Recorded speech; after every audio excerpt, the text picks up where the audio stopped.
Hello, I'm here for a review of the Stackstone Turntable. Now, I want to put a disclaimer up front. They gave me this turntable for free, 2 edition. This is not a turntable at which I would be the target demographic for. I will say, and I'm going to give you my bottom line up front, I do recommend this turntable. It does sound good.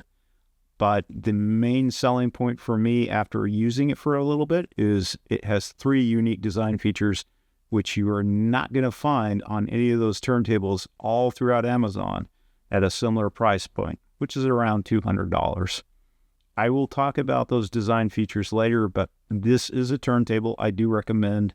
It was a turntable I didn't think that I really wanted, and I found that I was really enjoying it. I mean, it doesn't compare to my mid-fi system, my hi-fi system, but it does sound reasonable, and I am using it in my office.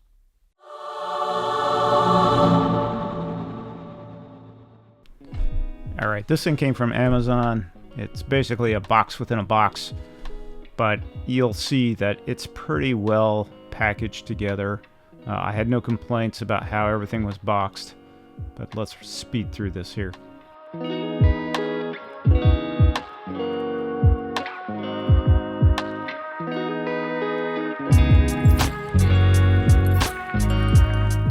Now, examining each of the contents within the box, you get a ceramic screwdriver belt, 45 RPM adapter. You get a dust cover stand. That's what this is.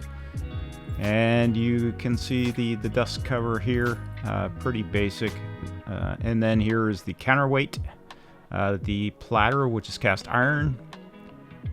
The assembly is pretty easy. You just attach the belt. I'm going to spin it a few times. Then I'm going to take the platter, place the platter on, and it included a felt mat, which I'm not a fan of. Now, that attaching the counterweight was fairly straightforward. You just kind of push it into the desired marking.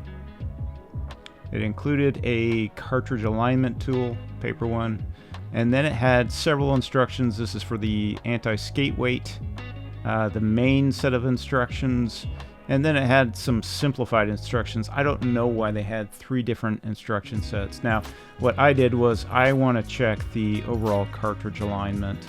And as you can see, it was really well aligned from the factory. In fact, I did not have to do anything. It was probably set up by a jig, and really, when this thing comes out of the box, it is ready to play. The overhanging was good. Now I'm going to check the actual balance of the counterweight. Right at 2.5, I was a little bit over. I was at 2.8.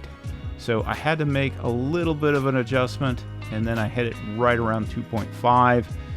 Which is what is required of the Audio-Technica. Now, this is the anti-skate weight. This is something you don't see on those other turntables. Screwing it in was pretty easy. This is a novel design. I hate the fishing weight design used by more expensive turntables. Now, here I'm actually adjusting the anti-skate weight, which was very straightforward. What you want to do is you want to do it so it doesn't move at all. You want to make sure that that throne arm is stable. Now I'm going to check the overall speed.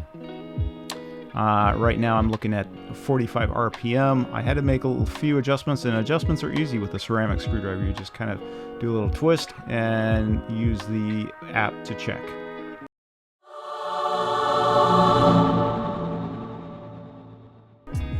Okay, I want to talk about the build feature. I love that you have physical analog switches.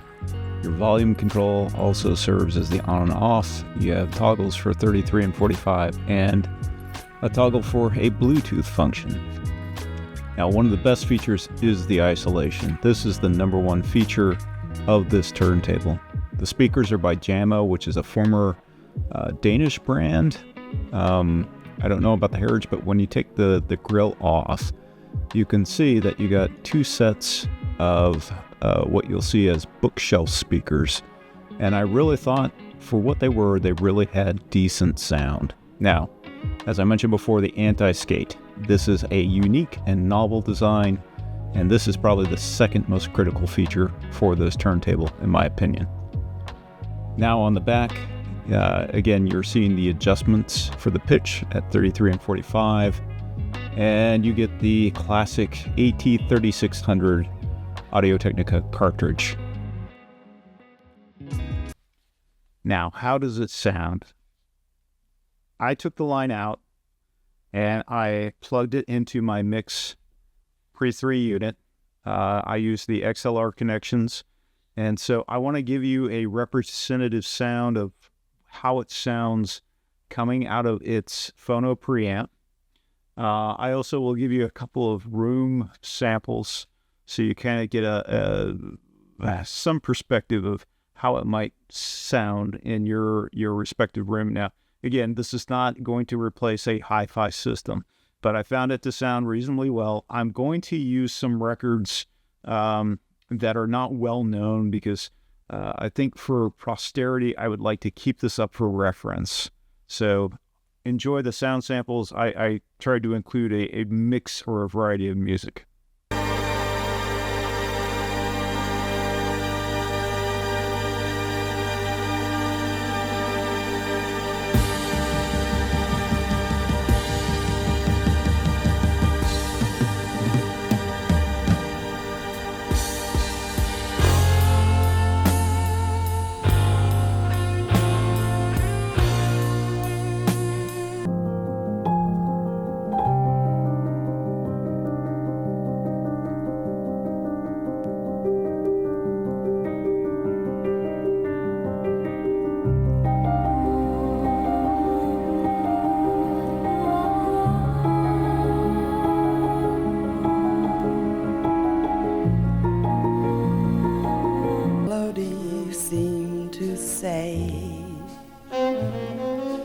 Summer will pass away.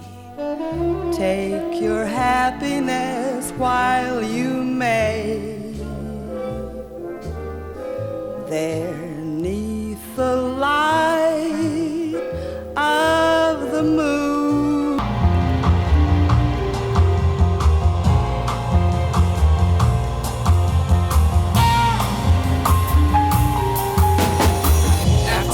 So long, I gotta shake the stress and don't know why. I'm so calm when I'm in the zone. Let my lungs get blown till I'm dead and gone. Get high.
All right, what are the pros of the Stackstone? So number one, I would say the turntable isolation. It is fantastic. You're not going to find that on the other ones.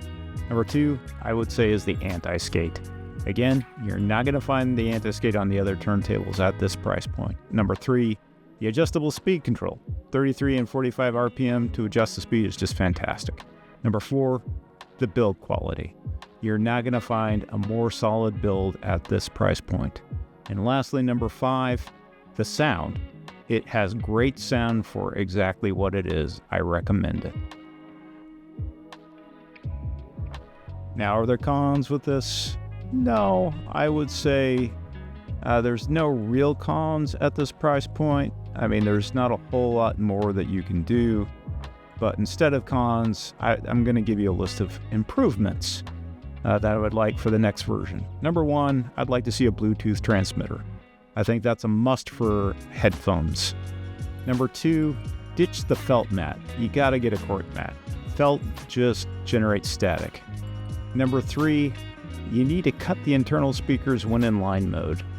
Your speakers are gonna be playing all the time. Number 4, a better dust cover. You get dust that collects around the tone arm, which I don't like. And number 5, modernize the design aesthetic. I mean, go piano black, or, do plexiglass, something different.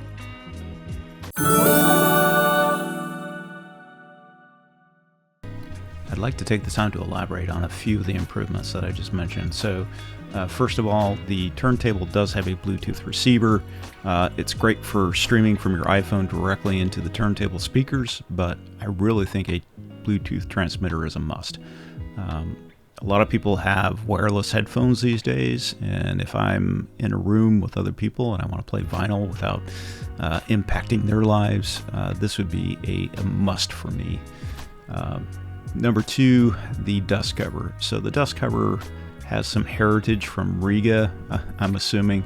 So Riga's higher end turntables employ this dust cover style, but what I don't like about it is it exposes everything but your platter to dust, including the tone arm. So I think if you had a more enclosed plastic around the tone arm, that would be definitely a plus. Lastly, the design aesthetic. I think if you had a plexiglass plinth where you could put some LED lights underneath and make it fluoresce like I've seen on a lot of Marantz turntables, I think that would be a stronger selling point. I know I would definitely like the coolness factor here.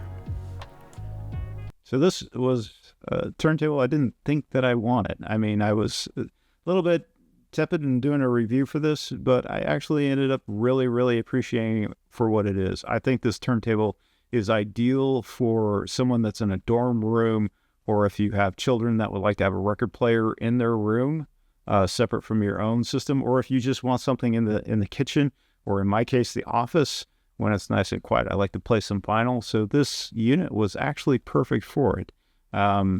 Is it the perfect turntable? No, I wouldn't say so, but I think for what's on the market, it is the most optimal that you can get. I am experimenting with changing out the needle to see if the onboard phono preamp can pick up any differences. I will say I did try to change the cartridge out. That did not work so well.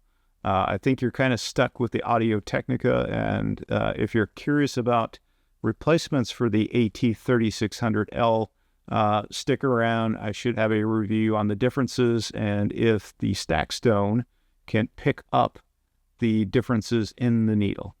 Thank you for watching.